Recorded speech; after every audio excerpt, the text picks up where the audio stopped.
தேத்தண்ணி, இந்த plain tea இதுகளைத்தான் கொடுத்து பிள்ளைகளை நான் வளர்த்தனானே ஒழிய பெரிய பால்மா எல்லாம் கொடுக்குற அளவுக்கு எங்களுக்கு வசதி இல்லை. ரொம்ப கஷ்டம். என்ன செய்யறேன்னு தெரியல. அப்படி இருக்கிற பொழுது அவள் சர்ச்சுக்கு ஜெபம் பண்ணி கொண்டு இருந்தா, நானும் இருந்தேன். அப்போ அவள் சொன்னா, டடா வாசல்லே யாரை கொண்டு வந்து பார்சல் வச்சுட்டு போயிடும் அப்படின்னு சொல்லி.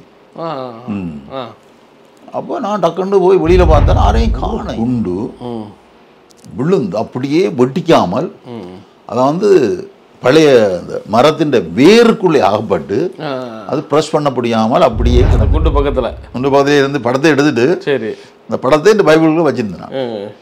நான் பிரயாணத்தில் போய் வரைக்குள்ள ஒரு தடவை வேறு யாருக்கில் கொஞ்சம் படங்கள் இருந்தால் இது எல்லாத்தையும் எடுத்துக்கொண்டு வரைக்குள்ள இந்த படமும் இருந்துட்டு சரி இந்த இராணுவம் பவுனியாவில் செக் பண்ணிக்க இந்த படத்தை கண்டுபிடிச்சிட்டு நான் குண்டுக்கு ட்ரைனிங் கொடுக்குற மாஸ்டர்ன்ட்டு என்ன அரெஸ்ட் பண்ணிட்டாங்க.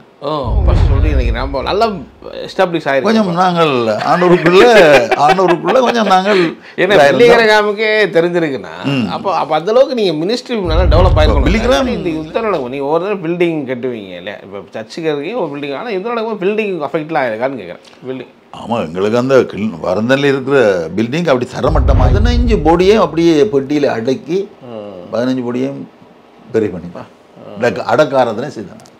அப்படி அனுபவங்களை நான் தான் அடக்காரதனை செய்தது.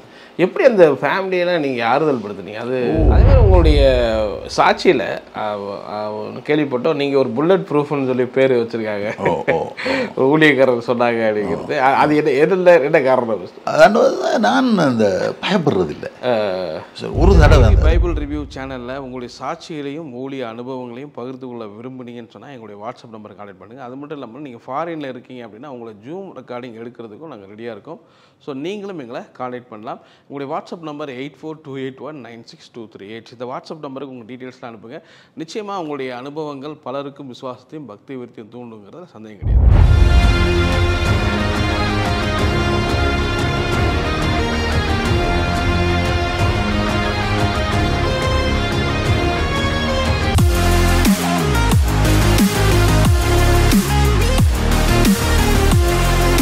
இப்போ அந்த 79ல் கரெக்டாக திருமணம் முடிக்கிறீங்க.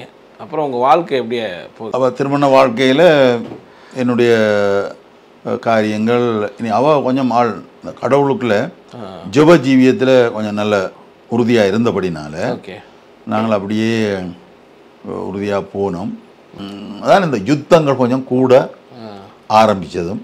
ஓகே, 83. பட் இந்த இன்பிட்வீனில் நீங்கள் 79லேருந்து 83 வரைக்கும் உங்களுடைய லைஃப், அதாவது பொருளாதாரம் ரொம்ப கம்மியான 100 ரூபா தானே மந்த்லி இருந்தீங்க. எப்படி இந்த குழந்தைங்க ஒருத்தர் இருக்கும்போது எப்படி அதுக்கெல்லாம் உங்களுக்கு பணம்லாம் கையில் இருந்து? ஐயோ, நல்ல ஒரு கேள்வி கேட்டீங்க. என்னென்னு சொன்னால் இந்த கொத்தமல்லி தண்ணி, தேத்தண்ணி, இந்த பிளெயின் டீ இதுகளைத்தான் கொடுத்து பிள்ளைகளை நான் வளர்த்தனானே ஒழிய பெரிய பால்மா எல்லாம் கொடுக்குற அளவுக்கு எங்களுக்கு வசதி இல்லை. மூத்த பொண்ணுன்னு சொல்கிறீங்க? ஓமோ. ஓ, அப்படி அங்கே உங்களுடைய மனைவி எந்த அளவுக்கு சப்போர்ட்டாக இருந்தாங்க? ஓ, அவ ஒத்து வருவா என்னோட. இந்த காரியம் வறுமையாக இருக்குன்னு எதுவும் இதாகல? அப்படி இல்லை. அவள் கொஞ்சம் பயபக்தியாக ஜெபிப்பா. அவருக்கெல்லாம் நாங்கள் ரொம்ப கஷ்டப்பட்ட நேரத்தில் சாப்பாட்டுக்கு ரொம்ப கஷ்டம், என்ன செய்யறேன்னு தெரியல. அப்படி இருக்கிற பொழுது அவள் சர்ச்சுக்கு ஜெபம் பண்ணி கொண்டு இருந்தா, நானும் இருந்தேன். அப்போ அவள் சொன்னா, டடா வாசல்லே யாரை கொண்டு வந்து பார்சல் வச்சுட்டு போயிடும் அப்படின்னு சொல்லி. அப்போ நான் டக்குன்னு போய் வெளியில் பார்த்தேன், யாரையும் காண இல்லை. சரி. ஆனால் நல்ல அந்த கிழமைக்கு வேண்டிய நல்ல எல்லா சாமானும் இருக்குது. ஓ, சீனி, மா, தேயிலை அப்படி எல்லாமே இருக்கு. ஆனா போய் பார்த்தா மனைவி சொல்றாங்க வச்சுட்டு போயிருக்காங்க அப்படின்னு.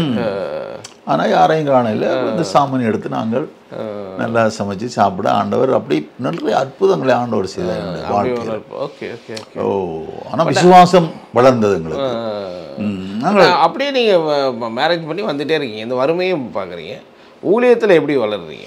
ஊழியம் நான் என்னால் ஊழியத்தில் இந்த பட்டக்கஞ்சி, மூண்டாம்பாய்க்கால், ருத்ரபுரம் இதுகளுக்கெல்லாம் நாங்கள் 2 பேருமே உபவாசத்தோடு கடந்து போய் சைக்கிளில் தான் ஊழியத்தை செய்வோம். சரி. வீடு சந்திப்போம். சில வேளையில் காணிக்க கிடைக்கும். வீடுகளில் முருங்கைக்காய் கிடைக்கும், கத்திரிக்காய் கிடைக்கும், இப்படியே எல்லாம் ஏதாவது கொடுப்பாங்க. அதெல்லாம் எங்களுக்கு ஒரு ப்ளஸ் பாயிண்ட், கொஞ்சம் சந்தோஷமாக இருப்போம். ஆனால் வீடு சந்திக்கிறதிலும் வீட்டு கூட்டங்கள் நடத்துறதிலும் நான் கவனமாக இருப்பேன். அப்படி ஆண்டவர் எங்களை, என்னுடைய மனைவி நல்ல ஒரு தியாகத்தோடு செய்வான். ஏன்னா அத்தர் எங்களுக்கு ஒரு துணைவியை தருவாரே, ஆனால் நாங்கள் சளைக்க தேவையில்லை. ஏன்னால் முறுமுறுப்பு இல்லை. முறுமுறுப்பு தானே எப்படியோ நீங்கள் கேட்ட கேள்வியின்படி முறுமுறுத்திருக்கலாம், ஆனால் முறுமுறுக்க இல்லை. சந்தோஷமாக உபவாசத்தோடு நாங்கள் காரியங்களை செய்து கொண்டிருந்தோம். அதுக்கு பிறகு அப்படியே நாங்கள் இந்த சர்ச்சில் கூட்டங்கள் பெருகுதா? 17 பேர் ஏதோ சொன்னீங்க.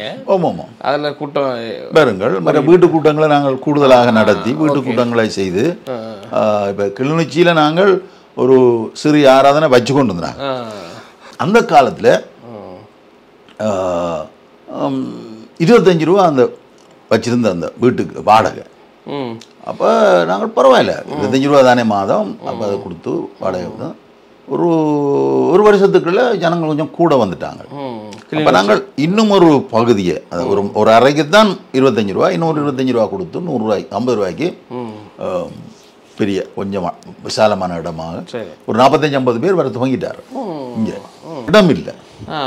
அப்போ இடத்துக்காக நான் ஜெபம் பண்ணி கொண்டு வந்த பொழுது டிஎல்லோட போய் பேசினேன். கிளிநொச்சியில் சொல்கிறீங்க? ஓ, இங்கே கிளிநொச்சியில். சரி சரி. அப்போ நாங்கள் அதுக்கு பிறகு டிஎல்லோட கதைச்சு, லேண்ட் ஆஃபீஸரோட கதைச்சு, அவர் எங்களுக்கு சொன்னார், இப்படி இந்த கருணாநிதி பக்கத்துல ஒரு 5 வீட்டு திட்டம் இருக்கு, அதுக்கு பக்கத்துல ஒரு காடு இருக்கு, சரி, அந்த காட்டை நீங்க வெட்டி எடுங்கன்னு சொல்லி எனக்கு அவருடைய பெர்மிஷன் கிடைச்சிட்டு.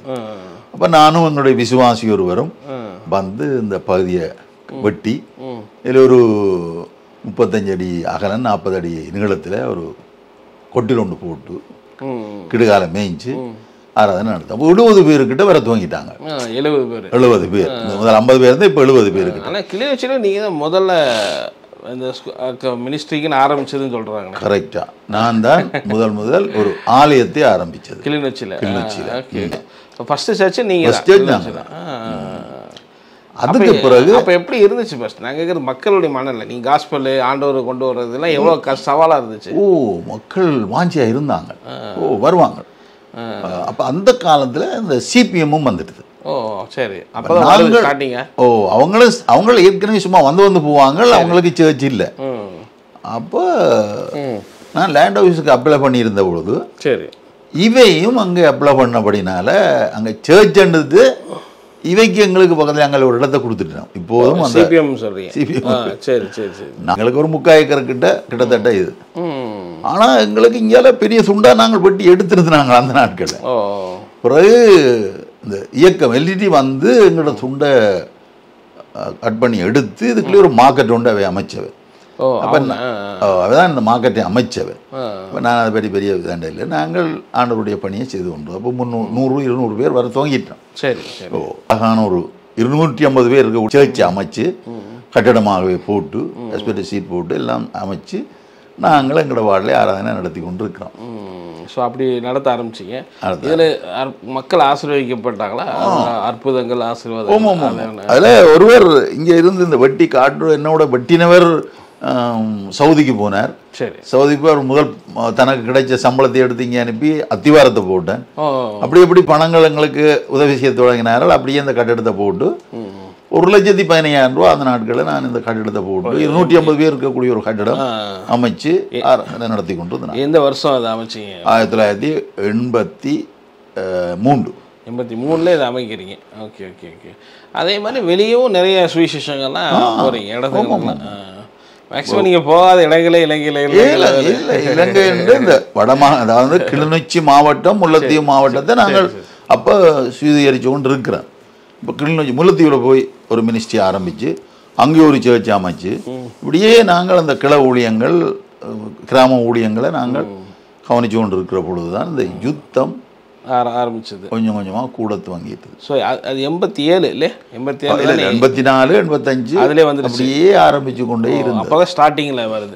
அப்போ எப்படி இருந்துச்சு சவாலாக வந்து எந்த அளவுக்கு நீங்கள்? அப்போ எங்களுக்கு ஏன்னா இந்த ஏரியாவில் தான் நிறைய நடந்துச்சுன்னு. அப்போ எங்களுக்கு இந்த இயக்கத்தால் கொஞ்சம் நான் எல்டிடியே இந்த பக்கம் தான் அதிகமாக இருந்துச்சு. குறிப்பாக சொல்ல போனால் நான் இதில் ஒரு 5 அடி அகலம், ஒரு 50 அடி அகல நீளத்தில் சரி ஒரு ஷெட் ஒன்று போட்டிருந்தேன் நான். ஓ சரி. ஆலயம் அமைச்சிருந்தேன் நான். ஷெட்டில் ஆலயம் 83 சொல்றீங்க. ஓ 83 நாங்கள் எல்லாம் செய்து வச்சிருக்கேன். சரி.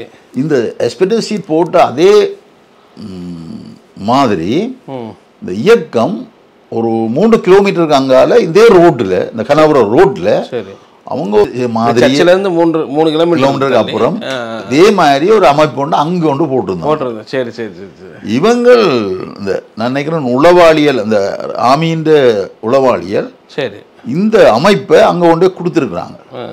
அவங்க அங்கே அந்த அமைப்பை அந்த அந்த இதை கொடுத்த பொழுது மாறி எங்கட சர்ச் தான் அவங்களுக்கெல்லாம் பதிவு செய்யப்பட்டிருந்துட்டு இயக்கத்தினுடைய இடமண்டு. அப்போ மேலால வந்து இதுக்கு தான் 5 குண்டு போட்டவங்க இந்த தண்டவாளத்தோட சேர்த்து. சரி. அது அவங்களுடைய பிழை, அது அரசாங்கம் அந்த அந்த இராணுவத்தினுடைய ஒரு பிழை. ஓகே.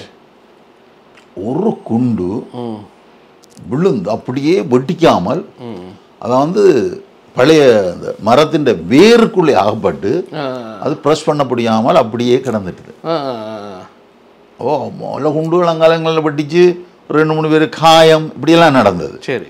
ஆனால் அந்த வெடிக்காமல் இருந்த குண்டு கொஞ்சம் காலமாக அங்கேயே இருந்தது. சரி.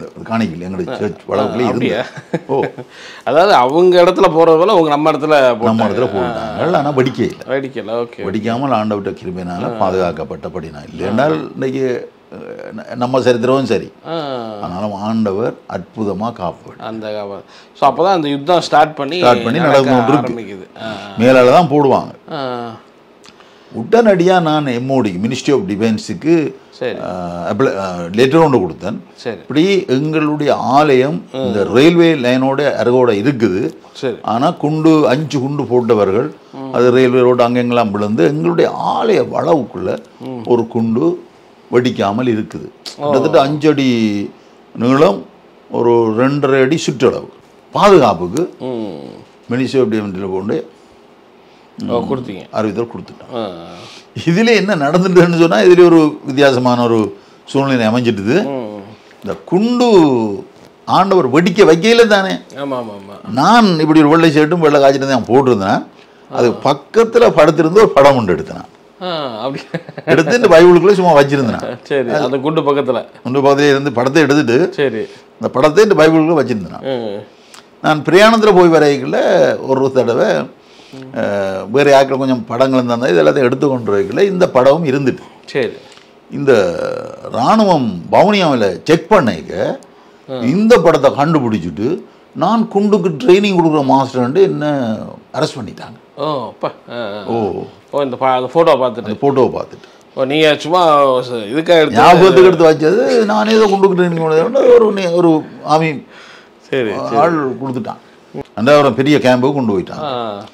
இல்லை அந்த 83-84 நடக்கிற அந்த காலத்தில். சரி. அப்போ இது என்ன நடந்திருக்குன்னு சொன்னால் அங்கே கொண்டு போனோடனே 82, 83, 84 ஆண்டுகளில் சரி எங்களோட சர்ச்சுக்கு பிடிகேரியர் கொப்பக்கடவை. அப்போ இங்கே அவர் இராணுவ அதிகாரியாக இருந்தவர். சரி சரி சரி. அப்போ அவர் எனக்கு தெரியும். அவர் இந்த நாட்களில் அவர் அங்கே பெரியவராக இருக்கிறார். சரி. அங்கோண்டு என்னென்னு கொடுத்துருக்கேன்னு சொன்னால் குண்டுக்கு ட்ரைனிங் பிடிக்கிற மாஸ்டரை கொண்டு வந்திருக்கிறோம் அப்படின்னு. அப்போ அவர் வந்தார். பெரிய இப்போ பெரிய மேஜராக இருக்கிறார். சரி சரி சரி. ஒப்பக்கடுவை அவர் வந்து அப்படியான்ட்டு அவர் வந்து எட்டி பார்த்தார். எட்டி பார்த்தோடனே என்ன கண்டுட்டார். ஓ ஃபாதர் அப்படின்னு சொல்லிட்டு சிரிச்சு கொண்டு போய் அந்த கொண்டந்தாளை கூப்பிட்டு சொன்னார். அவர் ஒரு ஃபாதர்கள் சொல்லி என்ன தெரியும் மரியாதையை அவரை பிடிச்ச இடத்துல கொண்டு ரிலீஸ் பண்ணி ஆண்டவர் என்ன அந்த எல்லா பக்கத்திலும் இராணுவத்திலிருந்து பாதுகாக்கிறார். அப்போ இன்னும் ஒரு சம்பவம் இந்த அப்போ கொஞ்ச நாள் இல்லை இப்படி சம்பவம் நடந்தது. இந்த குண்டுகள் வீசுகிற நாட்களில் நானும் என்னுடைய மனைவியும் போய்கொண்டிருக்கையில் ஒரு கால் மேலேருந்து இராணுவம் குண்டு போடுறாங்க. சரி சரி சரி. அப்போ நாங்கள் வாகனத்துக்குள்ளே இருக்கிறோம். அப்போ எல்டிடி சொல்லுது நீங்கள் வாகனத்துக்கு இருக்க வேண்டாம், எல்லாம் நீங்கள் போய் பங்கருக்குள்ளே போய் இருங்கன்னு சொல்லி. நான் சொன்னேன், நான் வாங்கிருக்கிறது இல்லை, நான் இருக்கிறேன், இப்படி கர்த்தர் என்ன பாதுகாப்பாருன்னு சொல்லிட்டு நான் இருந்துட்டேன். அப்புறம் அவங்களெல்லாம் தண்டுபடியே இப்போ எந்த ஒரு அரை மத்தியாவது வந்து சொன்னாங்க, சரி சரி நீங்கள் போகலாம்னு சொல்லி. சரி சரி. இப்படி பல தடவைகளில் ஆண்டவர் எங்களை காப்பாற்றி இருக்கிறார். அதேமாதிரி உங்களுடைய சாட்சியில் கேள்விப்பட்டோம், நீங்கள் ஒரு புல்லட் ப்ரூஃப்னு சொல்லி பேர் வச்சுருக்காங்க. ஒரு ஊழியக்காரர் சொன்னாங்க அப்படிங்கிறது. அது என்ன காரணம்? அதாவது நான் அந்த பயப்படுறதில்லை. ஒரு தடவை அதுக்கு ஒரு தடவை சொல்கிறேன். சரி. அங்கால வவுனியாவிலிருந்து சாமான்கள் நாங்கள் கொண்டு வருவோம், செக் பண்ணி இங்கால விடுவார். அப்போ இப்படி பின்னேரம் ஈவினிங் ஆகிட்டுது. அப்போ நான் கொண்டு வந்த தண்டவைகளோ திடீரெனு ஃபைட் நடக்குது, இன்டிக்கு சுடுறாங்க. அப்போ நான் அதுக்கு அந்த சாமானை கொண்டு இங்கால ஆமி வந்து கேட்குறான், நீங்கள் இங்கால போகிருப்போம் இங்கால போ. நான் இங்கெல்லாம் போகிருப்போம், நான் போகிறேன் வீட்டுக்கு. அப்படி நான் துணிஞ்சு வந்து இங்கால வந்துட்டேன். இதுக்கு பிறகு இந்த கிழமையில் 2 நாள் 3 நாள் தான் நாங்கள் இங்கேருந்து வவுனியாவுக்கு போகலாம். இங்கால வரதும் அப்படித்தான், அங்கால போகிறதும் அப்படித்தான். இப்போ நான் போகும்பொழுது ஒரு 2000-2500 ரூபாய் என்ன 3-4 நாள் செலவில் விட மாட்டாங்க, பிளாக் ஆகிடும். அப்போ போகும்பொழுது நான் அந்த தேவனுடைய ஊழியக்காரன்ன்ற ஒரு துணிவோடு நான் போய் எல்லாம் இருந்தா. அப்போ ஆமிக்காரன் வந்து சொன்னான், நீங்கள் இந்த ஜனங்கள் அப்போது நடைமுறையில் என்னோட சொன்னான், நீங்கள் இந்த ஆக்களை இந்த பக்கத்தால் திருப்பி விடுங்கோ, அப்போ ரயில்வே ரோட்டால் வந்து மெயின் ரோட்டுக்கு வரணும், அங்கே இந்த தாண்டி கொடுத்துட்டு. இப்போ நான் விட்டு கொண்டு இருந்தேன். விட்டு கொண்டு இருக்கீங்க அந்த குரூப்புகளில் எல்டிடியும் ஒரு முருங்கைக்காய் கட்டு கொண்டு வர மாதிரி துவக்க போட்டுக்கொண்டு அவர்களும் வாராங்க. உங்க மேலே இருந்து கவனிச்சிருக்கிறாங்க ஆமி. அப்போ நான் எங்களுக்கு அது தெரியாது தானே. இப்போ சனங்களை 25 பேர் 30 பேர் 50 பேராக இங்கால எடுத்து இங்காலே அனுப்பி கொண்டு இருக்கையில் திடீரென்று ஒரு ஆமிக்காரங்க ஃபாதர் இங்கால வாங்கும்னு சொல்லி. அப்போ நான் அங்கால போயிட்டேன். பார்த்தா வைக்கிறான் வடி வாசம், பயங்கர வடி. ஆண்டவருடைய கிருபை என்ன தப்ப வச்சார். ஒரு ஆளுக்கெல்லாம் வயிற்றுக்கெல்லாம் நாங்கள் பிடிச்சி கொண்டு போய் பஸ்ஸில் ஏற்றி இப்படி பல அனுபவங்கள் ஓடினால என்ன சொல்லுவாங்க அப்படி. அந்த ஒரு முறை காலில் கிட்ட போனது வந்து அதே பின்னேறம் ஈவினிங் நானும் என்னுடைய மனைவியும் 2வது பிள்ளையும் தோளில் வச்சு கொண்டு பைக்கை நான் அப்போ பைக் மோட்டர் பைக் இருந்தது ரூட்டி கொண்டு அப்படியே போனோம். போக ஒரு திடீர்னு லைட்டை நிப்பாட்டி போட்டு சுட்ட தூங்கிட்டான். சுட்டான்னு சும்மா பயங்கர வட்டி வருது. ஆனால் எனக்கோ வைஃபுக்கோ ஒன்றும் நடக்கையில். ஸோ நீங்கள் பார்க்குறீங்க சொல்கிறதெல்லாம் வர்றது இங்கே நெருப்பு அப்படி தெரியுது. இரவு தானே பாஸ், ஒரு 6-7-8 மணி இருக்கும். அப்போ அங்கால சந்தியில் நின்றவங்க பார்த்து கொண்டு நிற்கிறாங்க எங்களுக்கு அந்த இது வந்தது. அப்போ அதுக்கப்புறம் நாங்கள் மெதுவாக நடந்து அங்காலே போயிட்டோம். ஓடி வந்து பார்த்தாங்க, எங்களை சுற்றி பார்த்தாங்க. பார்க்குறாங்க நெட்டு மாதிரி வருது, ஆனால் எங்களுக்கு ஒன்றும் படையில்லை. என்னுடைய வைஃப்னு சின்ன ஒரு சாரியில் ஒரு சின்ன ஒரு இது, என்னுடைய இதில் சின்ன ஒரு இப்படி அப்படியே ஆண்டவர் அற்புதமாக எங்களை காப்பாற்றினார். இதைத்தான் நான் சொல்ல முடியும். மற்றபடி அவருடைய கிருபை, அவருடைய பாதுகாப்பு. அவர் ஆனால் யுத்தம் நடக்கும்போது நிறைய பேர் பார்த்தீங்கன்னா இன்னைக்கு பார்த்துருப்பீங்க, நாளைக்கு இருக்க மாட்டாங்க. அந்த மாதிரி நடந்திருக்கு. நிறைய பேர் பார்த்துருப்பீங்க. எங்களுடைய ஒரு போதகர் கூட டிராக்டரில் வந்து கொண்டு இருக்கும் பொழுது குண்டடிப்பட்டு இறந்துட்டார். அவர் கேஷுவலாகவே உங்களுக்கு நடக்குது, தற்செயலாக அப்படி நடந்திருக்குது. அதுக்கு பிறகு நான் பிள்ளைகளை கொண்டு போய் கொழும்புல வச்சு பிள்ளைகளை படிப்பிச்சு கொண்டு 3 படியங்களிலோ ஒரு பொம்பளை பிள்ளை ஊழியங்களும் ஆண்டவர்கிட்ட கிருபையினால வளர துவங்கிட்டுது. அதுக்கப்புறம் நாங்கள் வவுனியாவில் எனக்கு சபை நான் ஸ்தாபிக்கல அப்போ. ஆனால் அந்த இடம்பெயர்வு காரணமாக மக்கள் அங்கால துவங்கின பிறகு என்னுடைய ஒரு கொள்கை, எங்கே ஒரு இடத்துல நான் மினிஸ்ட்ரியை ஸ்டார்ட் பண்ணினாலும் 1 மைல் 2 மைல் தூரத்துக்குள்ள வேற சபையை இருந்தால் நான் போட மாட்டேன். அது என்னுடைய ஆரம்ப கொள்கையாக இருந்தது. வேறு சபைகள் பிறகு வர துவங்கிட்டுது. வர துவங்கினா அந்த இடம்பெயர்வு காரணமாக யாழ்ப்பாணத்திலிருந்தான் வந்து இங்கே சபைகளை போட்டுக்கொண்டு இங்கே இடம்பெயர்ந்து இப்போ யாழ்ப்பாணத்திலாம் சனம் இடம்பெயர்ந்து இங்கே கிளிநொச்சிக்கு வந்துட்டுது. அவை வந்து இங்கே வேறு வேறு இடங்களில் சபைகளை போட்டு வாங்கி அதுக்கப்புறம் அந்த சபைகள் கூடினது. அதுக்கப்புறம் தான் அப்படி டெவலப் ஆகி ஓகே. ஆனால் நீங்கள் இந்த மாதிரி இப்படி ஒவ்வொன்றா போகும்போது இப்போ இந்த புல்லட்டு அதெல்லாம் உங்களுக்கு ஒரு வருத்தமாக இல்லையா? இல்லை இந்த இடத்த விட்டு நான் போயிடுவோன்னு நினைக்கிறேன், அந்த மாதிரி உங்களுக்கு எப்பயுமே தோணுது இல்லையா?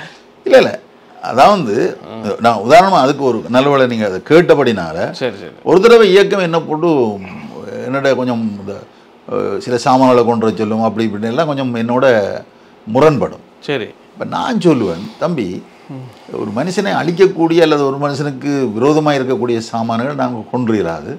சும்மா ஏதாவது கறி சாப்பாடு சாமானா நாங்கள் கொண்டுடலாம் அப்படின்னு சொல்லி உன்னை பார்த்துக்கணும் அப்படி இப்படி என்னோட கொஞ்சம் முரண்பட்டாங்க.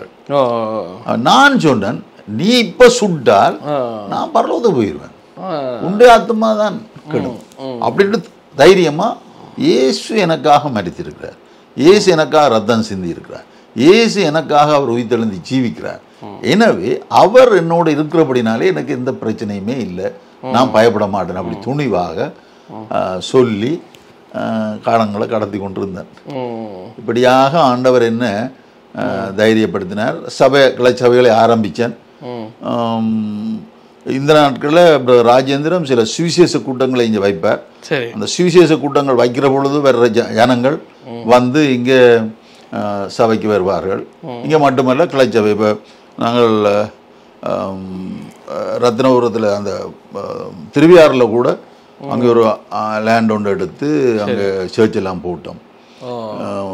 மலையாளபுரத்துலேயும் ஒரு சர்ச்சை போட்டாங்க, இங்கே உருத்திரபுரத்துலேயும் ஒரு சர்ச்சை போட்டோம், இங்கால செல்வாநகர்லேயும் ஒரு சர்ச்சை போட்டோம்.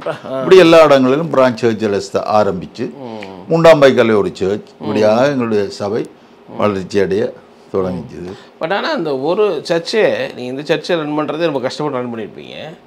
எப்போ இருந்து அடுத்த இன்னொரு சர்ச்சை நம்ம போடலாம், அது என்ன மாதிரி ட்ரைனிங் நடக்குது? அது ஆக்சுவலாக நாங்கள் எப்போதுமே இந்த உதாரணத்துக்கு சொல்ல போனால், சரி, பரந்தனில் நாங்கள் ஸ்டார்ட் பண்ணிக்கல கிளிநொச்சியிலேருந்து அங்கே வருவாங்க. Okay okay. அப்போ நான் அவங்கள்ட்ட கேட்டுக்கொள்கிறது, இப்போ நீங்கள் காலையில் 6-6:30 மணிக்கிட்டு தான் நாங்கள் வர்றீங்க, அப்போ நான் கிளிநொச்சிக்கு வாரன் அப்படி அவைன்ற சம்மதத்தோடு தான் இந்த அவே ஓகே அது. அப்போ நாங்கள் வெள்ளனே வாரம் இங்கே, அப்போ 6-6:30 இங்கே வந்துடுவாங்க. இப்படி பிரான்ச்சை நான் ஸ்டார்ட் பண்ண பொழுது ஊழியக்காரரையும் நான் உருவாக்கினேன். உருவாக்கி அவர்களை வழிநடத்துகிற பொழுது அவர்கள் அங்கங்கே பிரான்ச் சர்ச்சஸில் ஊழியம் செய்ய, இப்படி சகாயநாதன் என்ற ஒருவர், அவர் அப்புறம் ஜோன்மணி என்ற ஒருவர், ஜெகசோதி என்ற ஒருவர், இவையே முதல் நான் பைபிள் ஸ்கூலுக்கு அனுப்பி படிப்பிச்சு, பிறகு ஜோன்னாராஜான்ற ஒருவர், இப்படி ஒவ்வொருத்தரையும் நான் உருவாக்கி பிறகு முல்லைத்தீவில் புலோசிங்கம் என்ற ஒரு காந்தி என்று சொல்கிறது, அவர் முல்லைத்தீவு டிஸ்ட்ரிக்டில் ஒரு அங்கே நியமிச்சு இப்படி எல்லா இடங்களிலும் அவர்களை லங்கா பைபிள் கொள்கைக்கு அனுப்பி 2 வருஷம் முடித்து அவர்களை அங்கங்கே வச்சு இப்படி தான் சபையை ஸ்டார்ட் பண்ணி அவர்களை பிறகு அதுக்கிடையில் இந்த பைபிள் ஸ்கூலுக்கு போகிறது கொஞ்சம் கஷ்டமான சூழ்நிலை இருந்த காலத்தில் இங்கேயே பைபிள் ஸ்கூலில் படித்து வந்தவையை வச்சு, சரி, இப்போ நான் சொன்ன மாதிரி சகாநாதன், ஜோன்மணி, ஜெகசோதி, உலோசிங்கம், இப்படி இவையெல்லாம் படிச்சுட்டு வந்துட்டினோம். அப்போ இவையை வச்சு இங்கே இருக்கிற வாலிபர்களுக்கு டீச் பண்ணுறோம், படிப்பிக்கிறது. அப்படி ஒரு கிழமையில் 2 நாள் படிப்பிச்சு அப்படி உருவாக்கினேன். ஓகே. நீங்கள் வாங்குறதே மந்த்லி 100 ரூபா தான். எப்படி இந்த உங்களுக்கே அது பத்தாது காணிக்க, எப்படி இன்னொருத்தரை போட்டு அவருக்கு காசு சம்பளம் மாதிரி எப்படி கொடுப்பீங்களே, ஒரு சம்பளம் மாதிரி கொடுத்துருப்பீங்க, சபையை அங்கே கட்டி கொடுக்கணும், அதுக்கு ஏதாவது இதெல்லாம் எப்படி நடந்துச்சு ஆக்சுவலாக? ஓகே, நல்ல கேள்வி ஒன்று கேட்டீங்க. ஏனென்றால் இந்த 100 ரூபா வாங்கி கொண்டு வந்த காலத்திலையும் நான் கவனமாக அக்கௌண்ட் கணக்கில் நான் மிக கவனமாக இருப்பேன். அப்போ நான் காசை கவனமாக பாவிப்பேன், கண்டபடி செலவழிக்க மாட்டேன். சரி, நான் கவனமாக அதை எடுத்து அவர்களுக்குரிய பராமரிப்பை கொடுத்து அவர்களுக்குரிய காரியங்களை செய்து இந்த 100 ரூபா வந்து அங்கே தான். ஆனால் இங்கே நாங்கள் வைக்கிற இங்கத்திய கணக்கெல்லாம் நாங்கள் எடுத்து செலவு பண்ணுவோம். அவை அதுக்கு பிறகு அந்த அந்த சர்ச்சில் நடந்த ஒரு நிர்வாக அமைப்பில் இங்கே செலவிட மாட்டோம். சரி, இங்கே கிடைக்கிற காணிக்கைகளை எடுத்து பிரித்து அவர்களுக்கு கொடுத்து ஆச்சரியமான முறையில் அந்த நான் சொன்ன அந்த ஸ்வீடன் மிஷனரி அம்மா அனாலாசோனும் பிறகு பிந்திய காலங்களில் இந்த ஊழியர்களுடைய குடும்பங்களுக்கு பிள்ளைகளுக்கு படிப்புக்கு அவர்கள் கொஞ்சம் ஹெல்ப் பண்ண தொடங்கினார்கள். படிப்பிச்சளவுக்கு அவர் கொடுக்க துவங்கினார்கள். இப்படியாக ஆண்டவர் படிப்படியாக தேவைகளை சந்தித்து, அதாவது கூடுதலாயும் இல்லை குறைவாயும் இல்லை. தாவீது ஒரு இடத்தை சொல்கிறான், எனக்கு கூடி நான் மறதைக்காமலும் குறையாமல் இருந்து தூசிக்காமலும் இருக்கும்படி ஆண்டவர் அப்பப்போது எனக்கு அந்த படியை தந்தரல் உண்டோ அப்படியே நடத்தினார். என்ன இப்படியாக தான் என்னுடைய மினிஸ்ட்ரி வளர தொடங்கினது. ஓகே, பட் ஆனால் அப்படி தொடங்குது. இந்த மாதிரி யுத்தமும் ஆரம்பிச்சு அப்படியும் போய்கிட்டு இருக்கு. ஸோ இவ்வளோ பிரச்சனைகளையும் பார்க்குறீங்க. அதுதான் கேட்குறேன், எப்படி நீங்கள் அந்த சேலஞ்சிங் அப்படிங்கிறத திரும்ப நான் கேட்குறது, அது எப்படி அந்த சவாலை மேற்கொண்டீங்கிறத கேட்குறேன். ஏன்னா இங்கேயே நீங்கள் உங்களுக்கு ஆப்ஷன் இருந்தால் வெளியே போயிருக்கலாம், வேறு நாடுகளுக்கெல்லாம் போயிருக்கலாம். பட் ஆனால் அப்படியே இங்கேருந்து பண்ணணுங்கிற வைராக்கியம் உங்களுக்கு எப்படி வந்துச்சு? இந்த மக்களுக்கு பண்ணணும், ஏன்னா நிறைய பேர் இறக்குறதே பார்த்துருப்பீங்களே. ஆமாம். ஆனால் எனக்கு என்ன கர்த்தர், இப்போ நான் அந்த ஆரம்பத்தில் சொன்னேன் உங்களுக்கு, அந்த டிபார்ட்மெண்ட்டில் வேலை செய்யல இந்த பென்ஷன் திட்டம் பெறமென்னு சொல்லி, அதுக்கு நான் செவிசாய்க்கில் தானே, அதுக்கு நான் கேபனில் தானே என்ன மட்டுமே ஆண்டவருக்கு ஒப்பிடி கொடுத்தபடினால ஆண்டவர் அற்புதமான முறையில் அப்பப்போது என்னுடைய தேவையை சந்திக்க எனக்கு கிருபை செய்தார். என்னன்னு சொன்னால் என்னுடைய அர்ப்பணிப்பு, அதாவது நான் சிறுக விதைக்கிறவன் சிறுக விதைப்பான், அறுப்பான், பெருக விதைக்கிறவன் பெருக அறுப்பான்.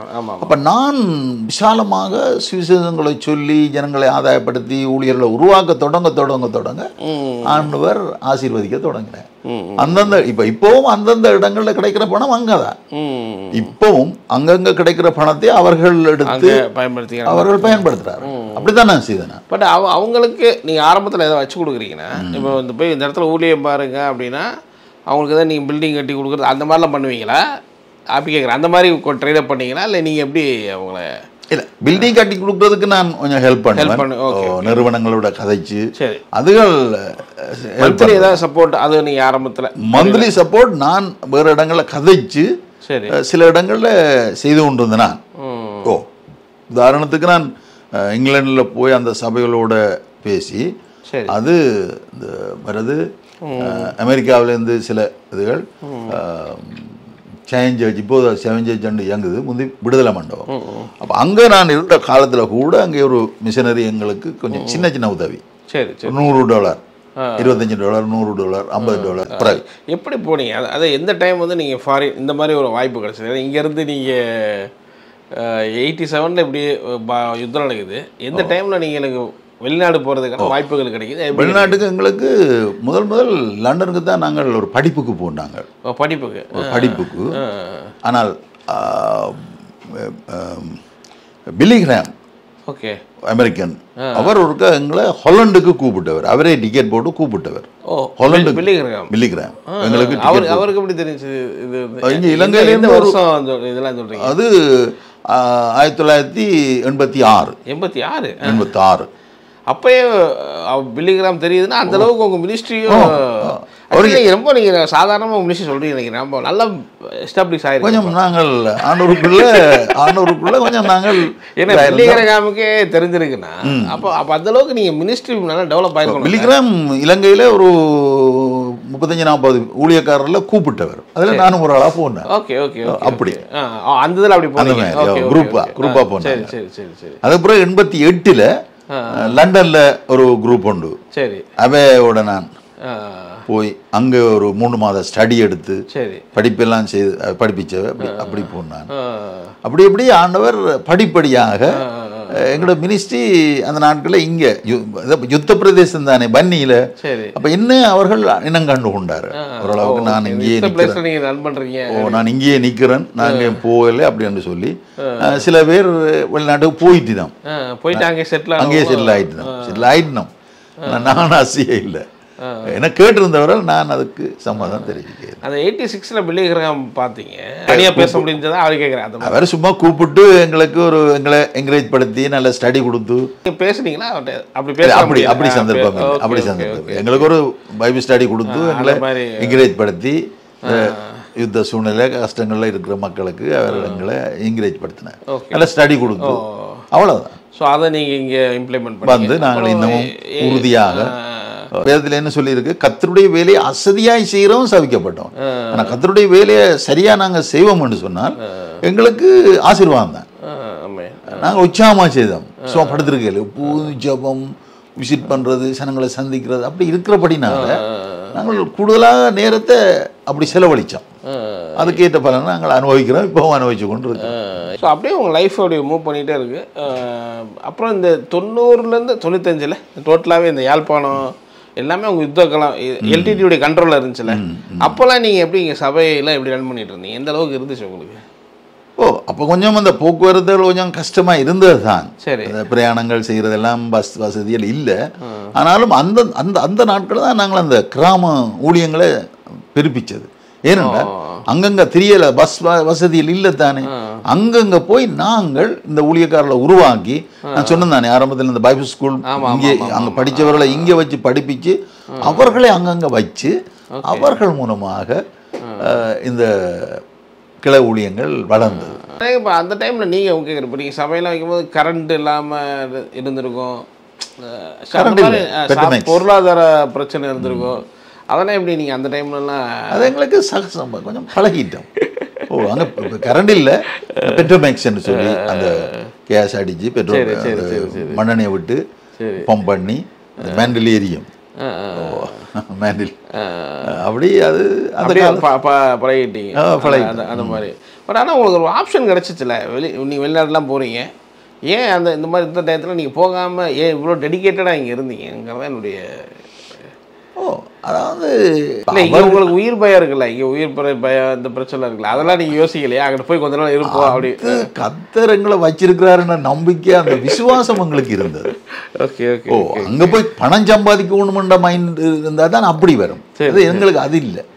அங்கே போயிருக்கிறவங்களே நாங்கள் உற்சாகப்படுத்திட்டு இங்கே வந்துடுவோணுமென்ற மனதில் இருந்தபடினால இங்கே அந்த உயிர் பயம் இருக்கும், பயம் இருக்க தான் செய்யும். ஆனால் ஆண்டவர் எங்களை அந்த விசுவாசத்தில் வளர்த்தார். குறைவிலும் நிறைவை தந்து ஆச்சரியமாக எங்கள் வழி நடந்தது. அந்த அதில் ஏதாவது மறக்க முடியாத அற்புதங்கள்லாம் உங்களுக்கு நிறைய நடந்திருக்கும் இந்த யுத்த டைமில். நீங்கள் கூட அந்த புல்லட்டு வந்துச்சு இதை, ஸோ அது அந்த மாதிரி நிறைய அற்புதம் நடந்தது. அது மாதிரி வேறு என்னெல்லாம் உங்களுக்கு கொஞ்சம் இந்த வழிபரலை பிடிக்க துவங்கினது ஒரு சம்பவம் எங்களிடத்தில். வவுனியாவில் இப்போ அவர் இருக்கிற நேற்று சிலவழி அவர் என்ன சொன்னார் தெரியலை, சசியன்னு சொல்லி பாஸ்டர் சசியன்னு சொல்லி இங்கே பைபிள் ஸ்கூலுக்கு வந்து இங்கே இருந்தவர், இங்கே இருந்தவர் வந்து பிடிச்சுண்டு போயிட்டாங்க. பிடிச்சுண்டு போனால் ப்ரே பண்ணி என்ன செய்கிற தேடுனா இல்லையா எங்கேன்னு தெரியல, கொண்டு போயிட்டான் எழுதிட்டு. அவன் நான் ஜெபம் பண்ணியிருந்தேன். கரெக்டாக ஒரு மாதத்தால் அவங்களே கொண்டு வந்து இறக்கி விட்டு போயிட்டாங்க. அப்படி ஆண்டவர் சில, அதாவது எங்களுடைய வேதனைக்கும் துக்கத்துக்கும் அவர் ஈடு கொடுக்க எங்களுக்கு அனுக்கிரகம் செய்தார். அதான் நான் சொல்லக்கூடியதாக இருக்குது. அதை கொண்டு இறக்கி விட்டு போயிட்டாங்க. அப்படியே அந்த கிறிஸ்தவ அவருடைய விசுவாசம் ஜபம் அவர்களுடைய மூமெண்ட்டுக்கு இடம் கொடுக்க இல்லை. பார்த்துருப்பீங்கல்ல, ஒருத்தர் பேசியிருப்பீங்க, இறந்துருப்பாங்க, இல்லை ஏதாவது ஒரு பாதிக்கப்பட்டிருப்பீங்க. இவங்களெல்லாம் எப்படி நீங்கள் ஆர்டரை கொண்டு போய் சேர்த்தீங்கிறத இப்போ உதாரணத்துக்கு இப்போ எப்படி ஆண்டவர் எங்களுக்கு அந்த அனுக்கிரகம் செய்கிறார். மற்றபடி எங்களுடைய பலம் அல்ல. உங்களுக்கு அதனால எதுவும் பாதிப்பு அந்த மாதிரி அதில் எனக்கு பிரச்சனை இருக்கு. பிரச்சனைன்னா அவங்க கொஞ்சம் என் மீது, நான் இப்படி செய்கிறபடினால என் மீது கொஞ்சம் ஆத்திரம்தான். ஆனால் நான் அதை கேர் பண்ண இல்லை. ஏன்னா நாங்கள் ஆண்டவருக்காக தானே செய்கிறோம். அவருடைய ரத்தம் சிந்தப்பட்டிருக்கு, அவருடைய ரத்தம் பாவத்தை மன்னிக்கும், இயேசுவின் ரத்தம் பாவத்தை மன்னிக்கும். இவங்களோட ரத்தம் சிந்தது ஆற்ற பாவத்தை மன்னிக்காது என்ற அந்த ஒரு இறுக்கமான ஒரு நம்பிக்கையோடு நான் இருந்தபடினால. அதே மாதிரி இந்த யுத்த நடக்கும், நீங்கள் ஒரு தடவை பில்டிங் கட்டுவீங்க இல்லையா, இப்போ சர்ச்சுக்கு இருக்கீங்க ஒரு பில்டிங், ஆனால் யுத்த நடக்கும் பில்டிங் அஃபெக்ட்லாம் ஆயிருக்கான்னு கேட்குறேன். பில்டிங் ஆமாம், எங்களுக்கு அந்த வரந்தனில் இருக்கிற பில்டிங் அப்படி தரமட்டம் ஆகிட்டுது. கட்டின பில்டிங் தரமட்டம் ஆகிட்டுது. இங்கேயும் கிளிநொச்சியில் அந்த பில்டிங் தரமட்டம் ஆகிட்டுது. இப்போ புதுசாக கட்டிருக்கீங்க அது? நாங்கள் 83 கட்டின கட்டிடம். சரி, 95 தரமட்டம் ஆயிடுது. 2009ஆம் ஆண்டு வந்து 10ஆம் ஆண்டில் ஒரு ஷெட் ஒன்று போட்டிருக்கிறோம். இப்போ 25ஆம் ஆண்டு வரைக்கும் அதுதான் இருக்குது. அப்படியே ஆண்டவர் வழி நடத்தி கொண்டு இருக்கிறார். யுத்தத்தில் அந்த மாதிரியும் பாதிக்கப்பட்டிருக்கோம். சரியாக பாதிக்கப்பட்டிருக்கோம். ஏன்னா எங்களுடைய சொந்த கட்டடமே இல்லை, அது டெம்பரரியாக. அந்த நாட்களில் அந்த இடம்பெயர்ந்து வந்த பொழுது ஒரு 4.5 லட்சம் ரூபா எங்களுக்கு மிஷனால் கொடுத்தவங்க. அதை வச்சு நான் அந்த கட்டடத்தை கட்டி இப்போவும் நடத்தி கொண்டு. சூப்பர். இப்படி தான் இந்த மாதிரி காலகட்டம் நீங்கள் போயிட்டு இருக்கீங்க. திருப்பி நீங்கள் இவங்களெல்லாம் பார்த்தீங்களா? டிஜிஎஸ் தினகரன் இந்த மாதிரி பெரிய ஊழியர்கள்லாம் நீங்கள் சந்தித்து பேசுனீங்களா?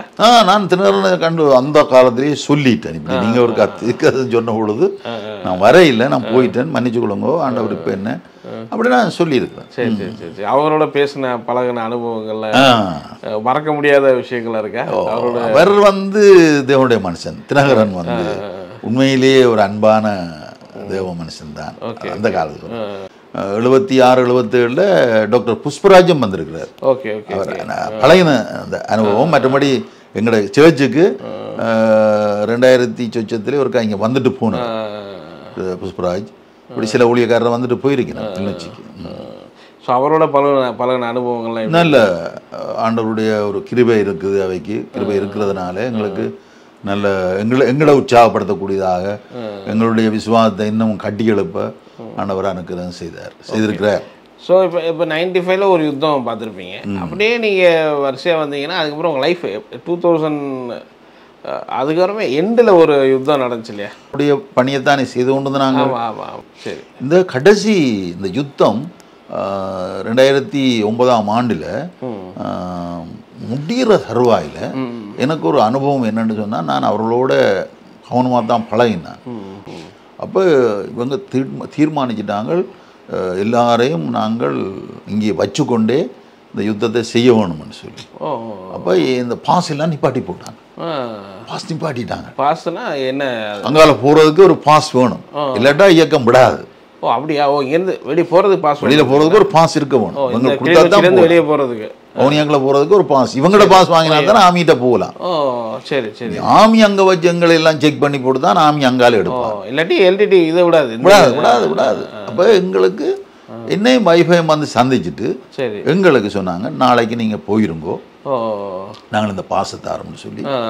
அப்போ முதல் நாள் எங்களுக்கு கொண்டு தந்து அடுத்த நாள் காலையில் நாங்கள் புதுக்குடியிருப்பில் போய் பஸ் ஏறி அப்படியே நெடுங்கணி போய் ஆமி எங்களை செக் பண்ணி எடுத்து நாங்கள் அப்படியே போயிட்டோம். மறுநாள் காலையில் ஒரு தரையும் அனுமதிக்க இல்லை. மறுநாள் எல்லாம் வந்த எல்லாருமே கேம்புக்கு, அங்கே மினிப்பாமண்ட் ஒரு இடத்துக்கு கேம்புக்கு கொண்டு விட்டுட்டாங்க.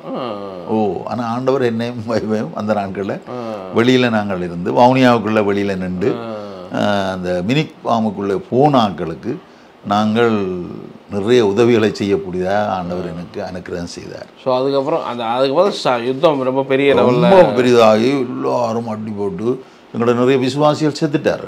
அப்படியா? ஓ நான் தான் ஒரு அந்த ஒரு கட்டத்துக்குள்ள வெளியில் வந்தவர்களை செத்ததில் 15 பொடி பிரேதம் அங்கே வவுனியா கொண்டு வந்து நான் பொறுப்படுத்து 15 பொடியையும் இந்த பெக்கோவால் கிடங்கடிச்சு அங்கே வவுனியா இதுக்குள்ள அவ்வளோ பேரையும் 15 பொடியையும் அப்படியே பெட்டியில் அடக்கி 15 பொடியையும் பெரிய பண்ணிப்பேன் அடக்காரதனை செய்தேன்.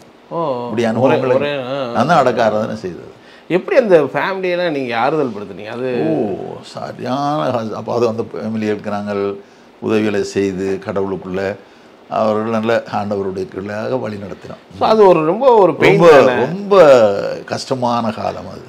கனடாவில் ஜி ஃபேன் சொல்லி ஃபேன் ஒரு இயக்கம் ஒன்று இருந்தது. அவர் இப்போ அங்கே தனியாக அவர் இப்போ தண்டார். அந்த காலத்திலே அவர் இருந்தவர்.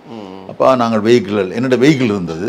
நாங்கள் அதிலே போட்டு சாமான்களை கொண்டு போய் இந்த மினிப்பா முகாமுக்குள்ளே இருக்கிற மக்களுக்கு கொடுத்து அவர்களை தைரியப்படுத்தி அப்படி உதவிகள்லாம் செய்ய ஆண்டவர் அந்த டயத்தில் பயன்படுத்தல.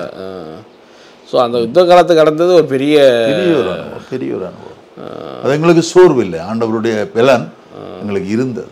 அதுலேயே சில பேர் ஏதாவது மக்கள் பின்னடைஞ்ச விசுவாசிகள் அப்படி போனாங்களா? இந்த மாதிரி இவ்வளோ இறந்ததை பார்த்தோம் அப்படி கரை பேர் பின்வாங்கிட்டாங்க. நாங்கள் கடவுளை நம்பி இருந்தோம், என்ன நடந்தான்னு சொல்லி சில பேர். ஆனால் அதிகமான பேர்களை நாங்கள் ஆறுதல் படுத்தி, இல்லை அவர்கள் கடவுளுக்குள்ள நித்திரை அடைஞ்சிருக்கிறார்கள், தைரியமாக இருங்கன்னு சொல்லி நாங்கள் அவர்களை தைரியப்படுத்தி அவர்களை இப்போ வழி நடத்தி கொள்ளக்கூடியதான ஒரு சூழ்நிலை இருக்குது. ஓகே, அப்படி நடந்து அது மாதிரி கிட்டத்தட்ட 14 கண்ட்ரி போயிருக்கிறீங்க. கிட்டத்தட்ட ஒரு அமெரிக்கா, அங்கே ஒரு கான்ஃபரன்ஸுக்காக அவரோட ஒரு லெட்டரை தந்தால் கொண்டு போய் கொடுத்து ஒரு 5 வருஷத்துக்கு அந்த விசா எனக்கு இருக்கும். அப்போ அதை வச்சுக்கொண்டே லண்டனுக்கு போய் விசாவுக்குள்ள லண்டன் போவான், அப்படியே ஜெர்மன் போவான், அப்படியே பிரான்ஸ், அப்படியே எந்த இடங்களுக்கு போயிட்டு ஒரு கிழமை 2 கிழமை நின்றுட்டு நம்ம சர்ச்சஸ்களுக்கு போய் பிரசங்கம் பண்ணி அவை ஒரு சின்ன $200 $100 $50 கொடுப்பார்கள். ஆனாலும் அதை கொண்டு வந்து இங்கே அங்கே கிடைச்சா இங்கே 1 லட்சம் அப்படி கிடைச்சதுன்னா இங்கே உள்ள மக்களுடைய தேவைகளுக்கு ஒரு சைக்கிள் தேவையோ அல்லது என்னென்ன தேவையோ அது வாங்கி கொடுக்கலாம். அப்படி ஆண்டவற்ற கிருபையினால உதவி செய்யக்கூடியதாக இருக்குது. கிட்டத்தட்ட ஒரு 50க்கும் மேற்பட்ட சர்ச்சைகள் இன்றைக்கும் உங்களுக்கு கீழே இயங்கிட்டு இருக்கு. பிரான்ச் சர்ச்சுன்னு சொல்லலாம் ஒன்றுமே. பட் ஆனால் நான் உங்களுடைய ஊழியக்காரங்களை பேசும்போது அது எல்லாமே இங்கே உங்களோட போன விசுவாசிகளே 100க்கும் மேற்பட்ட சபைகள் வச்சுருக்காங்க. ஆமாம். இப்போ இதிலே என்னென்னால் பாஸ்டர், நாங்கள் ஆண்டவருடைய வேலையை நாங்கள் செய்யும் பொழுது பிரிவினைகள் இருக்கும். இப்போ நீதிமொழிகளை பார்க்கணும், பிரிந்து போகிறோம் தன் நிச்சயின்படி செய்ய பார்க்கிறாங்க. அப்போ நான் கவனித்த பொழுது பிரிஞ்சு போன ஆட்கள் எல்லாருமே பெரிய அளவில் வளர்ச்சி இல்லை. அப்போ எனக்கு நான் அமெரிக்கா போய் ஒரு ஸ்டடிக்கு போனான், முடிச்சுட்டு அங்கே வந்து இருந்த பொழுது ஒரு இரவு எனக்கு நித்திரை வருதில்லை. அப்போ நான் ஜெபம் பண்ணி கொண்டு இருக்கேன். என்ன ஆண்டவர் சொன்னார், இந்த பிரிஞ்சு போனவர்களை, இப்போ நீங்கள் சொன்னீங்களா இந்த விசுவாசி இந்த ஊழியக்காரர் தாங்க நிறைய பேர் பிரிஞ்சு போயிருக்காங்க. இப்போ என்ன ஆண்டவரே, என்ன மகனே, நீ இந்த பிரிஞ்சு போனவர்களை குறித்த சரியான ஒரு வேதனையோடு இருக்கிறாய், நீ இதுக்கு ஒரு பரிகாரம் காண வேணும். இப்போ என்ன ஆண்டவர் முடிய புறம் ஆண்டவர் என்னோட இடப்பட்டார், நீ அவங்கள கூப்பிட்டு அவங்களுக்கு ஒரு சின்ன காணிக்கை கொடுத்து அவங்கள பிளஸ் பண்ணி படியாக சாப்பாடும் கொடுத்து அனுப்பி விடுறேன். அப்போ பாசம் உடனடியாக இங்கே இருக்கிற என்னுடைய ஊழியக்காரருக்கு அறிவித்து இந்த பிரிஞ்சு போன ஆட்களுடைய அட்ரஸ் எல்லாம் எடுத்து அவர்களுக்கு உரிய இதுகளை சொல்லி ஒரு நாளை நியமித்து அவ்வளோ பேரையும் கூப்பிட்டு அவ்வளோ பேரையும் எங்களுடைய ஊழியக்காரரை வச்சு தான் கூப்பிட்டு கிட்டத்தட்ட 57 பேர் 60 பேருக்கிட்ட வந்தார்கள். அவர்கள் அவ்வளோ பேருக்கும் தலைக்கு ஒரு காணிக்கையும் கொடுத்து நல்ல சாப்பாடும் கொடுத்து நல்ல ஒரு ஜெபம் பண்ண. நான் அதை பற்றி கவலைப்படையில. சரி நீங்கள் செய்யுங்க, இந்த ஊழியக்காரர் சொன்னீங்கன்னா நூற்றுக்கணக்கான சபையில் அவங்க அங்கே போயிருந்து செய்யணும். நான் அதை பற்றி கவலைப்படையில்லை. என்னால் ஸோ உங்கள் லைஃப்பில் நிறைய பேருக்கு ஞானஸ்தானம் அப்படி வச்சு எவ்வளோ பேர் இருக்கும் இல்லை நிறைய பேர். இப்போ வெளிநாட்டுக்கு போகிறோம் சொல்லுவார்கள், எங்கே போனாலும் நாங்கள் ஜெபாலயம் தான் ஆரம்பம் பண்ணி சொல்லுவார்கள். ஜெபாலயம் அது. ஆனால் நான் ஆண்டவருடைய வேலையை சரியாக செய்கிறபடினால எனக்கு ஒரு திருப்தி. அது அவருடைய வேலையை செய்கிறேன் தானே. இப்போ இந்த கட்டிடத்தை கூட ஒரு நிறுவனம், அதாவது ESL நிறுவனம் தான் எங்களுக்கு ஒரு 9 லட்சம் கொடுத்து இந்த இடம்பெயர்ந்து வந்த பொழுது தந்தவர். அப்போனா இதை அமைச்சு இப்படி ரூமில் போட்டு எல்லாம் அப்புறம் நான் ஒரு 15 லட்சத்தை 10 லட்சத்தை போட்டு தான் இதை அமைச்சு செய்கிறோம். அப்படி நான் அந்த காசுகளை வீண் விரயம் செய்கிறது இல்லை, எல்லாத்தையும் பிரயோஜனப்படுத்தி கவனமாக ஞானமாக ஒரு எளிமையாக தான் வாழ்றீங்க. ஒரு பெரிய ஊழியம் நீங்கள் பண்ணியிருக்கிறீங்க 52 வருஷம். ஆனால் நாங்கள் பார்க்கும்போது ஒரு எளிமையான ஒரு வாழ்க்கையை வாழ்ந்துக்கிட்டு இருக்கிறீங்க. ஆச்சரியமாக இருக்குது. அவங்க ஊழியர்கிட்ட ஒரு பேசும்போது சொன்னார், LTT இயக்கத்துக்கு அப்புறம் பெரிய இயக்கம் ஜெபாலயம் தான். அப்படி அந்த அளவுக்கு இலங்கை ஃபுல்லாக அவங்களுடைய ஊழியம் பரவி இருக்கு. ஆண்டவர் அழைச்ச ஒரு உண்மை இல்லை இதில் பாச. நான் அந்த ஆரம்பத்தில் என்னுடைய இதில் சொல்லியிருப்பேன், மனுஷருக்கு நேரிடுற சோதனை அல்லாமல் வேற சோதனை நமக்கு நேரிடுவதில்லை. வேத வசனம் எங்களுக்கு தெளிவாக சொல்லுது, தேவன் உண்மை உள்ளவராயிருக்கிறார். பிரச்சனைகள் வரும்பொழுது எங்களை போதிச்சு கவனமாக நடத்துகிறேன். இதைத்தான் நான் அனுபவிக்கிறேன். நீங்கள் எப்படி பார்க்குறீங்க இந்த நாட்டுடைய ஊழியம், இது பொருளாதாரம், இதெல்லாம் நீங்கள் எப்படி பார்க்குறீங்க? ஆக்சுவலி உண்மையிலேயே இப்போ இந்த நாட்டுக்கு வரும்பொழுது தான் அது கூடுதல். அந்த நாட்டே அவர்களுக்கு அது அவ்வளவுதான். ஆனால் இங்கே அனுப்பும் பொழுது எங்களுக்கு அது பெருக்கமாக இருக்கு. சரீர பலவீனத்திலும் கூட எனக்கு பலவீனம்னு நான் சொல்கிறதுக்கு இல்லை. ஆனாலும் அவர்கள் என்னை கண்டுபிடிச்சி இப்படி ஒரு ஹார்ட்டில் பிளக் இருக்குன்னு சொன்ன உடனே பிள்ளைகள் டக்குண்டு அங்கங்கே கதைச்சிருக்கிறாங்க, டக்குண்டு காசு வந்துட்டுது. 7 லட்சம் கிடைச்சது. உடனே சென்ட்ன்ற ஒரு இதை ஹார்ட்டுக்குள்ள வச்சிருக்கிறாங்க. எனக்கு இப்போ நான் சுகதையாக இதாக இருக்கிறேன். அப்போ இதெல்லாம் ஆண்டவருடைய கிருபை. அது மாதிரி 2021 உங்களுடைய மனைவி அவங்க இறக்கும் போது எப்படி? அது எனக்கு ஒரு பெரிய ஒரு சவால். கிட்டத்தட்ட 43 வருஷம் நாங்கள் குடும்ப வாழ்க்கை வாழ்ந்திருக்கிறோம். அவருடைய பராமரிப்பு, அவருடைய கவனிப்பு, இதுகளெல்லாம் எனக்கு என்னை அறியாமலே நான் எனக்கு இந்த ஒரு சாப்பாடு செய்ய தெரியாது, தேத்தனை வைக்க தெரியாது, ஒன்றும் தெரியாது. என்னுடைய உடுப்பு துவைக்கிறது கூட நான் இல்லை, எனக்கு அந்த பழக்கம் இல்லை. அப்படி அவள் என்னை கவனித்து கொண்டு இருந்தா. ஆனால் நான் ஒரு அறிக்கையிட்டேன், வந்து என்னுடைய மனைவியை நான் விதவையாக்கக்கூடாதுன்னு சொல்லி. அப்படியே நீங்கள் அப்படியே அறிக்கை விட்டுட்டேன். அப்போ இப்போ அதை கவனிச்சுட்டு எனக்கு இந்த என்ஜியோகிராம் வைக்கிறது, இந்த ஸ்டென்ட் வைக்கிறதுக்கு முதல் என்ஜியோகிராம் செய்த பொழுது இந்த ஹார்ட் அடைப்பு இருக்கின்ற உடனே அவள் பயந்துட்டான். நான் இப்படித்தானே அறிக்கையிட்டான், என்னுடைய மனைவியை விதவையாக்க மாட்டேன்னு சொல்லி. ஐயோ இவர் என்ன விட்டுட்டு செத்துருவாரோண்டு அவ பயந்து தான் இது நடந்திருக்கு. நான் எனக்குள்ள நான் அப்படி திருப்தி ஆகிறேன். அவளுக்கு ஒரு சின்ன ஹார்ட் அட்டாக் தான் வந்தது. ஆண்டோடைய சமுதிரம் போய் சேர்ந்துட்டு அப்போ நான் ஆண்டோட மண்டாடினேன். இது என்னன்னா அவர் சொன்னார், உன்னுடைய பலத்தில் என்னுடைய பலன் பூர்ணமாய் விளங்கும், நான் காரியங்களை சரியாக செய்வேன், நான் உண்மை உள்ளவராக இருக்கிறேன்னு சொல்லி ஆண்டவர் என்னை தேற்றினபடினால இந்த 3-4 வருஷம் ஆண்டவர் அற்புதமாக என்ன நடத்துகிறார். அவர் நல்லவர். ஓகே, ஸோ கிட்டத்தட்ட ஒரு 52 வருஷம் ஊழியம் உங்களுடைய அனுபவம். ஆமாம் ஆமாம். நிறைய பேர் பார்ப்பாங்க, அவங்களுக்கா சில கேள்விகள் கேட்குறேன். இப்போ நிறைய இளம் ஊழியர்கள்லாம் பண்ணிகிட்டு இருப்பாங்க.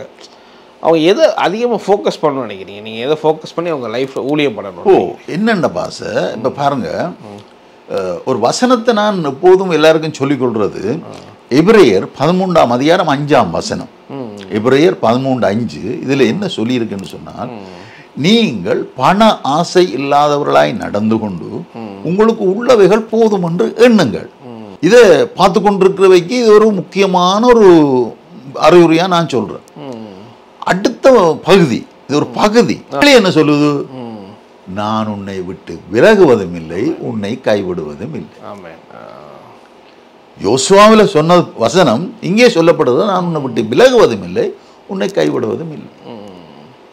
அங்கே முதல் என்ன அந்த ஆரம்பத்தில் சொல்லப்பட்டிருக்குன்னா, நீங்கள் பண ஆசை இல்லாதவர்களாய் நடந்து கொண்டு உங்களுக்கு உள்ளவைகள் போதும் என்று எண்ணுங்க.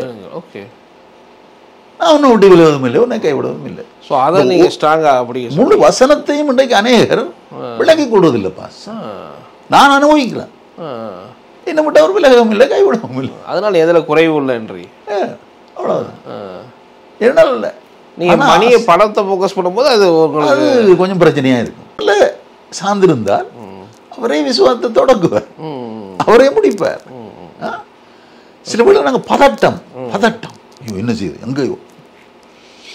நாங்கள் பொறுமை அமைதலாக இருந்தால் எல்லாம் சரியாக இருக்கு. வசனத்தை நாங்கள் காத்து பொறுமையுடன் பலன் கொடுக்குற அனுபவம் அப்படி. அதை சரியாக செய்யும் பொழுது தானே நாங்கள் கொடுக்கலாம். இதுதான் என்னுடைய அனுபவம். அதே மாதிரி இளம் ஊழியர்கள் நிறைய ஊழியர் செஞ்சுட்டு இருப்பாங்க. இப்போ வந்து நீங்கள் அது எப்படி சொல்ல விரும்புகிறீங்க? அதாவது சுவிசேஷ ஊழியம்னு ஒன்று இருக்குது. சபை மேய்ப்பர் ஒரு சபை பாஸ்டராக இருக்காருன்னா அவர் எதை அதிகமாக ஃபோக்கஸ் பண்ணி போகணும்னு நினைக்கிறீங்க? சுவிசேஷ ஊழியமா இல்லை வந்து? நிச்சயமாக நான் சொல்லக்கூடியதாக இருக்கிறது, இதென்றாலும் சுவிசேஷம் சொல்லுதல் தான் முக்கியமான அச்சாணி.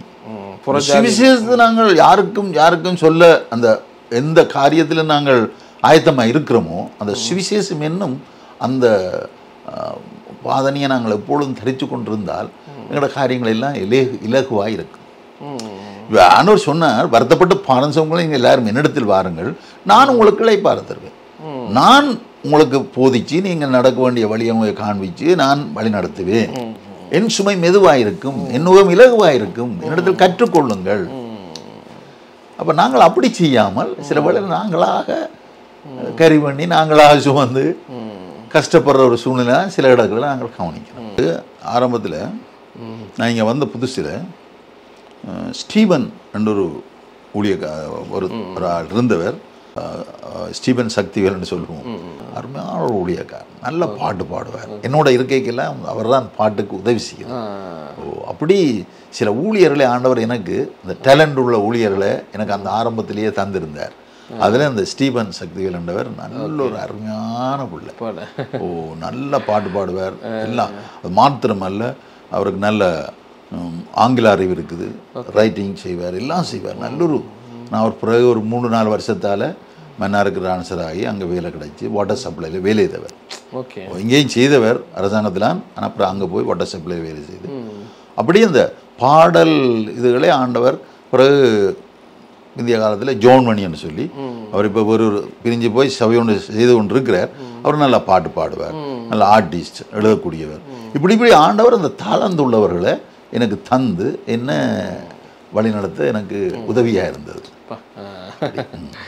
Okay pastor. நீங்கள் இப்போ என்னென்ன ஊழியெல்லாம் பண்ணிட்டு இருக்கீங்க? ஜெபாலயம் என்னென்ன இப்போ சர்ச் 50க்கு மேலே சொல்கிறீங்க. ஆமாம். வேற என்னென்ன நம்ம பண்ணிட்டு இருக்கோம்? நர்சரி ஒன்று அந்த நாங்கள் காட்டணும். அது பிள்ளைகளை நாங்கள் பராமரிக்கிறதுக்கு செய்து கொண்டு பராமரிக்க மீன்ஸ் அந்த கிராமத்தில் உள்ள பிள்ளைகளை கூப்பிட்டு அவர்களுக்கு அதாவது 3 வயசுலேருந்து 5 வயது பள்ளிக்கூடத்துக்கு போகிற வயசுக்கு நாங்கள் அனுப்பி விடுறது.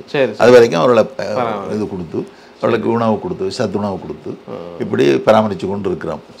மற்றபடி ஊழியர்களை பயிற்சி கொண்டு இப்போ தற்பொழுது முந்தி பயிற்சி அங்கே ஊழியர்களை செய்தார்கள். இப்போ நாங்கள் இந்த பிள்ளைகளை பராமரிக்கிறதும் இதோடு நாங்கள் மறுபடி அங்கங்கே அவை சேவையை நடத்தி கொண்டு இருக்கிறோம். பசங்களாம் என்ன பண்ணிட்டு இருக்காங்க? எல்லாருமே ஊழியத்தில் இருக்காங்க. மகன்மார் 2 பேர் அவை அங்கே கிளம்புல ஊழியத்தை செய்து கொண்டு இருக்கணும். சரி. அது ஒரு மகன் என்னோட இருந்து என்னுடைய ஊழியத்தை செய்து கொண்டு பார்க்குற வியூவர்ஸ்க்கு என்ன உங்கள் அனுபவத்தை? அதாவது அழைக்கப்பட்ட அந்த அழைப்புக்கு நாங்கள் பாத்திரவான்களாக காணப்பட்டுட்டோம்னு சொன்னால் இப்போ பாருங்கள், நான் அந்த வேலையை ராஜினாமா செய்யிக்க அரசாங்கத்தில் எனக்கு வந்த இது என்னென்னு சொன்னால், நீ 100 வருஷம் வேலை செய்ய உனக்கு பென்ஷன் கிடைக்கும். அப்போ நான் அது எல்லாத்தையும் முதல் தள்ளி விட்டு படிக்க போய் வார்த்தையை கற்றுக்கொண்டு இங்கே வந்த பொழுது வார்த்தையத்தான் ஜனங்களுக்கு போதிக்கிறேன், வார்த்தையத்தான் பேசுகிறேன், வார்த்தையத்தான் மனனம் பண்ண சொல்கிறேன். அப்போ இதுகளை நாங்கள் செய்யும் பொழுது நாங்கள் மனனம் இருதயத்தில் சங்கீதக்காரன் 119ஆம் சங்கீதத்தில் சொல்லப்பட்டிருக்கு, நான் உமக்கு விரோதமாய் பாவம் செய்யாதபடிக்கு உங்களுடைய வார்த்தையை என் இருதயத்தில் வைத்தேன். வாலிபன் தன் வழியை எதனா 119:9-11 சொல்லுது, எதனா சுத்தம் பண்ணுவான், உங்களுடைய வசனத்தின்படி தன்னை காத்து கொள்வதனால் தான்.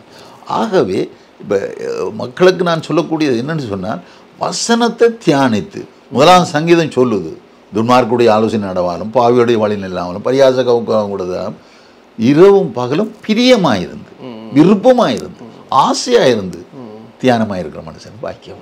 ரொம்ப நன்றி பாஸ்டர், உங்கள் நேரத்தை ஒதுக்கி ஆமென் அழகாக உங்கள் சாட்சிகளை சொன்னீங்க. ரொம்ப நன்றி. டிவி பைபிள் ரிவ்யூ சேனலில் உங்களுடைய சாட்சிகளையும் ஊழிய அனுபவங்களையும் பகிர்ந்து கொள்ள விரும்புனீங்கன்னு சொன்னால் எங்களுடைய வாட்ஸ்அப் நம்பருக்கு கான்டெக்ட் பண்ணுங்கள். அது மட்டும் இல்லாமல் நீங்கள் ஃபாரினில் இருக்கீங்க அப்படின்னா உங்களை ஜூம் ரெக்கார்டிங் எடுக்கிறதுக்கும் நாங்கள் ரெடியாக இருக்கோம். ஸோ நீங்களும் எங்களை கான்டெக்ட் பண்ணலாம். உங்களுடைய வாட்ஸ்அப் நம்பர் 8428196238. இந்த வாட்ஸ்அப் நம்பருக்கு உங்கள் டீட்டெயில்ஸ்லாம் அனுப்புங்க. நிச்சயமாக உங்களுடைய அனுபவங்கள் பலருக்கும் விசுவாசத்தையும் பக்தி விருத்தியும் தூண்டுங்கிறத சந்தேகம் கிடையாது.